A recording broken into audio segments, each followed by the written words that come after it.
Vous écoutez votre programme Encouragement du jour.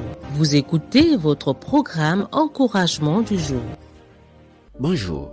Quand le lion regarde l'éléphant, ce qu'il voit, c'est un repas. Pensez-y un instant. Un éléphant est immense, puissant, une véritable force de la nature. Il pourrait écraser un lion d'un simple coup de patte. Et pourtant, le lion n'est pas intimidé. Pourquoi? Parce que voyez-vous, ce n'est pas la taille ou la force de l'éléphant qui détermine la perspective du lion. C'est son état d'esprit. Le lion ne voit pas un obstacle impossible, mais une opportunité de se nourrir. Il ne se laisse pas impressionner par ce qu'il regarde. Il regarde avec les yeux de sa conviction. Je le répète, le lion regarde avec les yeux de sa conviction. Cela nous ramène à nous-mêmes, n'est-ce pas? Dans la vie, nous faisons de même face à des situations qui semblent énormes, insurmontables, comme cet éléphant. Mais sachez que ce ne sont pas toujours les circonstances qui nous bloquent. Souvent, c'est notre perception de ces circonstances. En fait, ce que nous voyons dépend de notre état d'esprit, de notre foi, de notre vision. Rappelez-vous les 12 espions envoyés pour explorer la terre promise dans Nombre 13.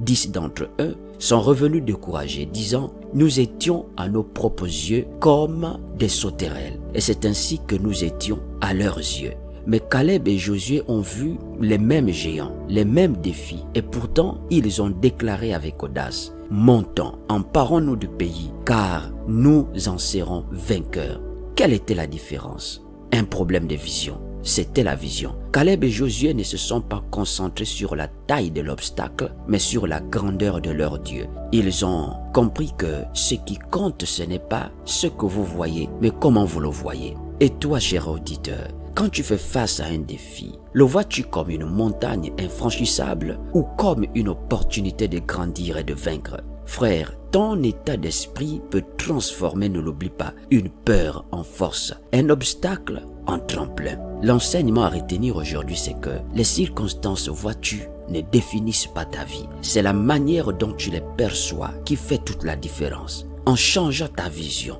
tu changes ton approche et donc ta vie, au mieux ta destinée. Proverbe 23:7. Car il est comme les pensées de son âme. Chers amis, voici le défi. Face à ce qui semble impossible, adoptons alors l'état d'esprit d'un lion. Refusons de voir les limites là où Dieu voit des opportunités. Changeons notre vision et voyons nos situations comme Dieu les voit. Demeurez bénis et partagez cette réflexion avec quelqu'un et rappelez-lui que ce n'est pas la taille de ce qu'il regarde qui compte, mais comment il le regarde.